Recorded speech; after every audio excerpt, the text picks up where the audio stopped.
For our finals, we have our course outcomes. At the end of the completion of this coverage, you students shall be able to perform fundamental movements related to rhythm and to execute with grace and balance with movement. So in other words, you expect to interpret, execute, and demonstrate each movement that we have here in gymnastics.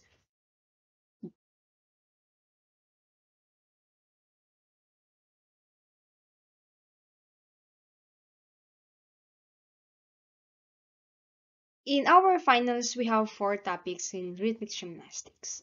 And what are these? Before we proceed to that, let's have first define what is rhythmic gymnastics.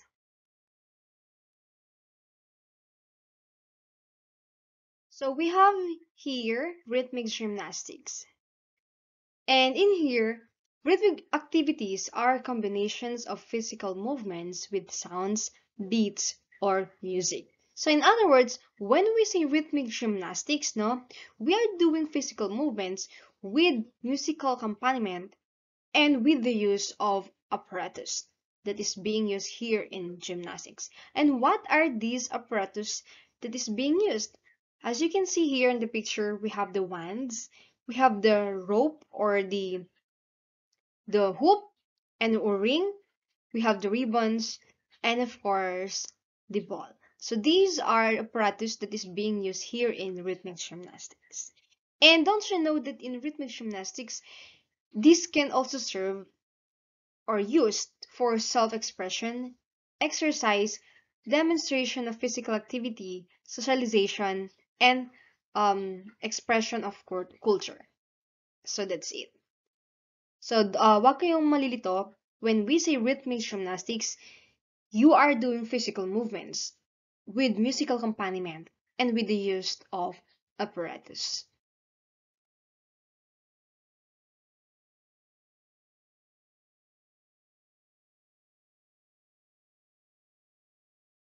For your finals, we only have, or you will only do the ball, the ring, and of course the ribbon.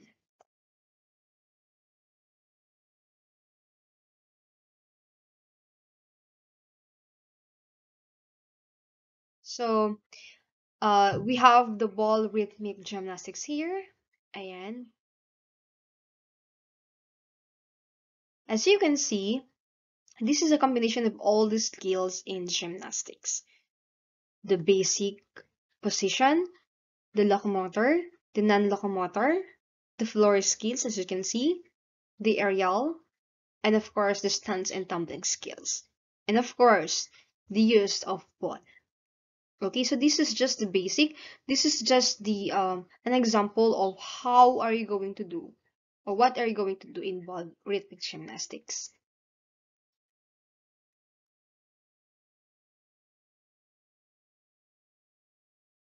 What is ball rhythmic gymnastics? In here, yung ball na ginagamit is made out of rubber or synthetic material or pliable plastic, provided it possesses the same elasticity as rubber. And it is 18 to 20 centimeters or 7.1 to 7.9 in diameter. Okay? And yung weight nito is for about 400 grams. And take note that any ball that is being used here in rhythmic gymnastics is pwede siyang kulayan or pwede siya in any color. Okay? Regardless, may design man yung bola or wala, pwede yun. And in here, in ball rhythmic gymnastics, the hand of the gymnast should be at rest, no? And dapat hindi grasp yung paghawak ng bola ng gymnastics, no? Dapat hindi po naka-grasp. Kunyari ito yung bola, hindi po siya pa ganyan yung hawak, kundi at rest lang po dapat yung bola. Okay, as much as possible, palm hold siya or open palm. And what are the movements that is being done here in ball rhythmic gymnastics. Basically, we have the fundamental elements here, and these are the throwing. Okay, take note that in throwing, it may be done upward. Okay, it's only for the upward kasi hindi mo siya in the performing area, kayo lang as a gymnast ang nandoon to perform. Nothing more, nothing less. So you cannot do the throwing by sideward, forward or sideward. Kasi if you do it, walang magka-catch. So it's more on the upward yung throwing niya. And that's it. And next is we have the bouncing. Yung bouncing is sa floor, of course, no? And for the last one is we have the rolling. As you can see kanina, rolling sa floor and of course, rolling sa body. It may be done sa arms, no, papunta sa palm, or pwede namang yung sa neck, di ba? Sa back of the neck. And then, of course, pwede din sa legs. Or iipitin ng ankle natin yung bola. Okay, so these are the fundamental elements that you can do here in ball rhythmic gymnastics. And this is just the fundamental. What ano pa yung mga movements na pwedeng gawin sa ball rhythmic? We have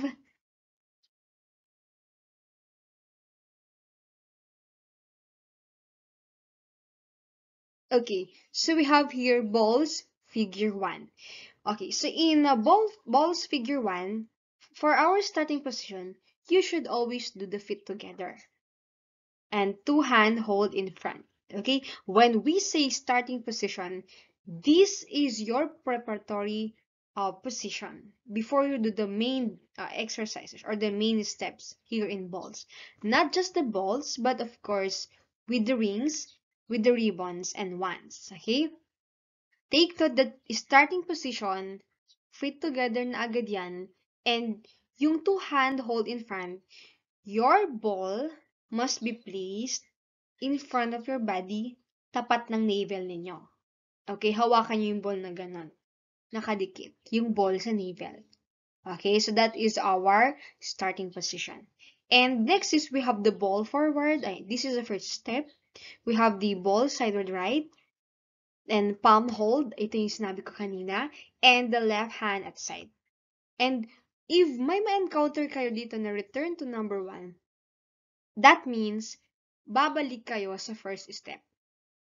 At ano yung first step natin? That is the ball forward and not the starting position. Take note ha, when you encounter this word here, return to number 1 position, that means you will return to step 1 and not the preparatory position na yung starting position. Okay? And if you will encounter this position na word while you are interpreting the figure, that means babalik kayo sa starting position. And what is our starting position? We have the feet together, two hand hold in front. Okay, that's it. And repeat to number 1 to 4, right and left.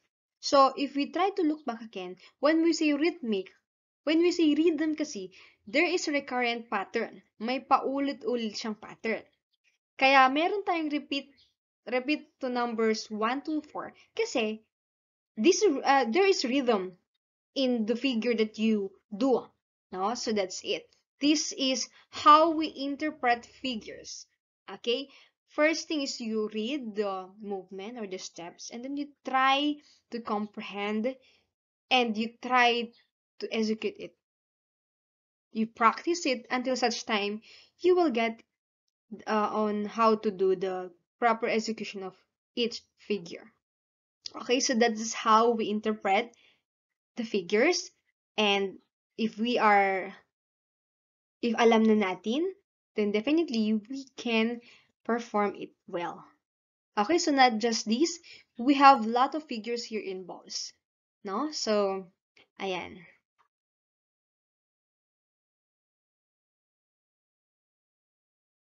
Same is true with our figure 2. Ganun din po. When you encounter this starting position, same as figure 1, ang dapat nyong gawin, you will do the starting position. And that is fit together, and then you will hold the ball in front of your body na tapat ng navel natin. Okay, so that's it. And many more figures that you need to interpret.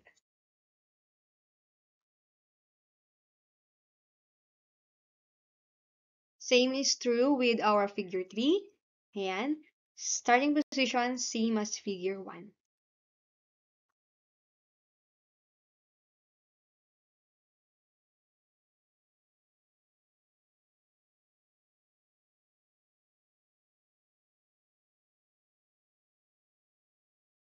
Okay, next we have the one rhythmic gymnastics. In our one rhythmic gymnastics, these are made out of hardwood or rattan, about 36 to 39 inches long and 1.5 inches in diameter. To add more attraction in here is that they painted the ring for different colors, no? And what are these? Yung exercises dito sa wand are excellent for flexibility value, no? Especially in the arms or the shoulder girdle. Shoulder girdle. Ayan.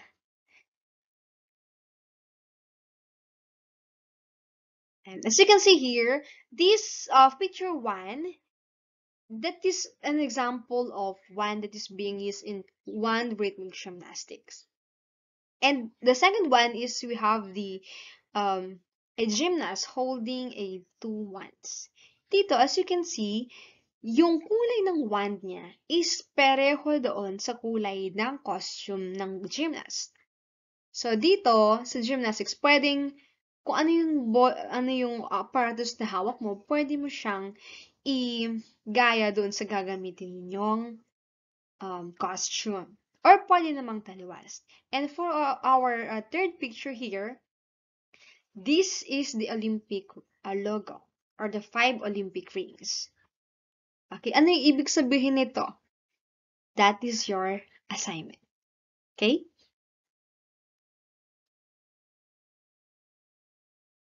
So we have here an example of one rhythmic gymnastics. Ayan, panoodin na lang natin.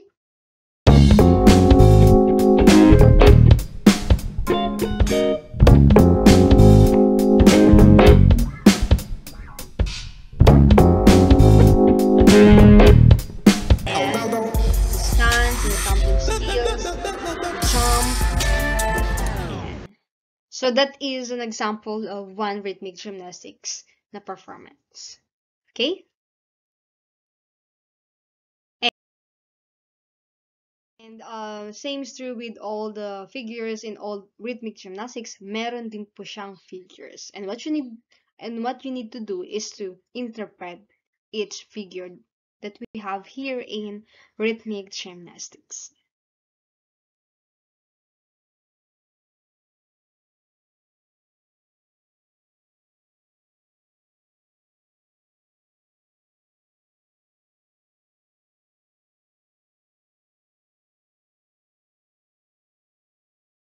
And next is we have the ring rhythmic gymnastics. Okay, let me show you this video.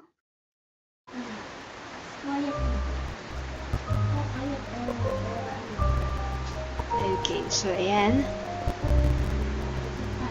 And as you can see, dito nyo makikita of how good the gymnast to actually combine or pagsamahin yung movement ng katawan together with the movement of the ring. Not just the ring, but to ball and wand also. So, in rhythmic gymnastics, dito rin natin makikita sa isang gymnast if how good he or she is na i-combine yung movement ng apparatus doon sa skills natin sa gymnastics. So that's it.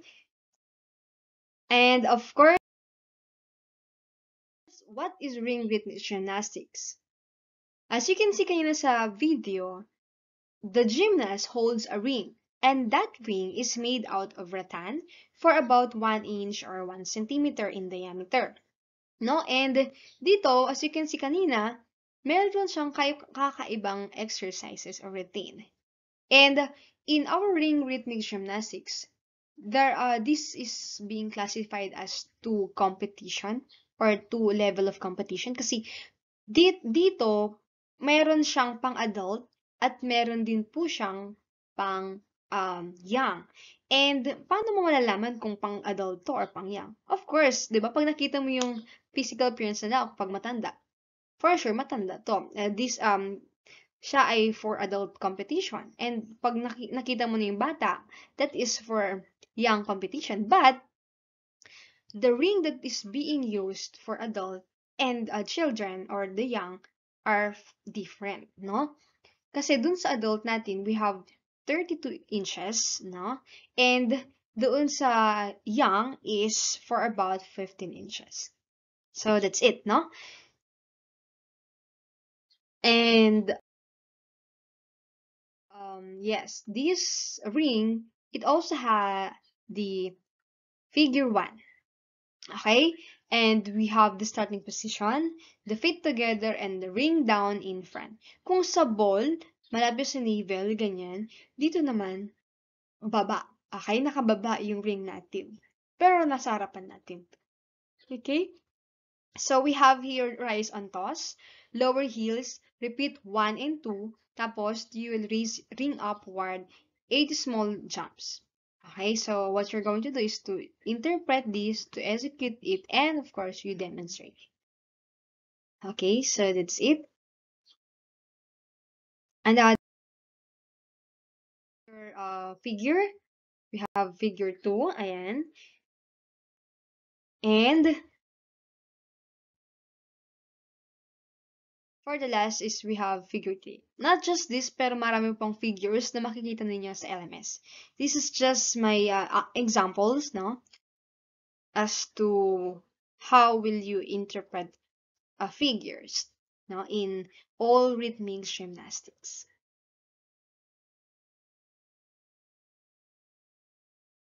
And for the last, we have the ribbon rhythmic gymnastics. Okay, let me show you the video. And as you can see here, there are different motions in rhythm. Ayan. Yung mayroon tayong circles, we have the waves, we have the snakes, we have the flicks, ayan. And of course, we have the spiral. Okay, that's the snake, ayan. So, in the ribbon, wala po siyang figure, but there is the motion.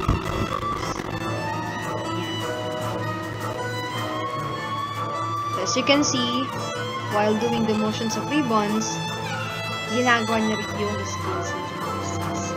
The jumps, the stunt, the throwing, and etc. For our ribbon rhythmic gymnastics, no? Yung ribbon, of course, this is an apparatus used for rhythmic gymnastics, no? Why do we still need to have a stick rather than the ribbon only? It is because pag may hawak pa tayong stick and the ribbon, this stick here, this is good. Okay, this, dito sa ating stick, this serves as the guide for you to do the movement of ribbons. Kasi if without this stick, then definitely you expect for not achieving the motions that you need to do in ribbon gymnastics. So dito sa stick na ito, ang haba niya is for about 12 inches. Yung parang size ng ruler. Okay? And your ribbon here, no, is, yung haba niya is for about 5 meters. Ganun po kahaba yung ribbon na dapat ninyong i-provide. And yung kapal po ng ribbon is for about 2 inches. Okay? 2 inches siya. So, yon. So, dito, as you have seen a while ago, that we have motions there, no? The flicks, the circles, the snakes, the spirals, and of course, the throws. Okay? And in ribbon rhythmic gymnastics, it really requires a high degree of coordination to form the spirals and circles. And not just that, to all the motions of ribbon gymnastics. Kasi if you do not possess the muscular strength, the endurance, the power of your arms in doing the motion of ribbons, and expect that hindi ganun kaganda, hindi ganun ka-emphasize yung motion na ginagawa ninyo sa ribbon rhythm gymnastics. So, I advise you, if you will do your performance, dapat as high as possible in you do the motions of ribbon sa air. Okay? Sa as high as you can. Para sa ganun, ma-emphasize yung gusto ninyong motion na gusto niyo ipakita. Okay? And, in here, okay, bukod sa mataas, large din yung motion niya, and dapat makita dun na smooth yung paggalaw ng arms ninyo or ng hand ninyo dun sa paggawa ninyo ng ribbon, motion of ribbon, and of course, flowing movements, okay? When we say flowing movements, dapat naisasabay natin yung movement of our body while we are doing the motion of ribbons. Okay, so this is a matter of mind and body connection, not just in ribbon, but to all rhythmic gymnastics, no? Dito ninyo mafe-feel that there is really mind and body connection while you do the physical movements with the apparatus. And of course, habang naisasabay niyo yung movement ninyo sa rhythm or sa music na dapat ninyong pakinggan or dapat ninyong gamitin. Okay? So, that's it.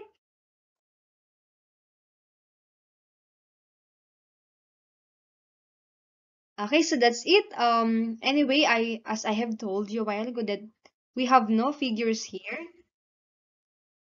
Meron lang siyang motions in ribbons. So that would be all. Ayan. So these are the rhythmic gymnastics that you need to know, that you need to interpret, so that you can be able to execute well the movements here, and so that hindi lang po to, no?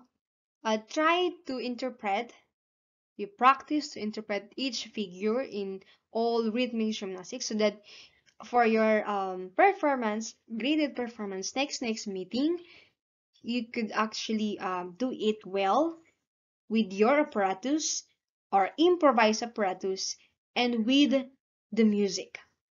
Okay, so that's it. I hope you learned something today. Thank you so much. And you interpret.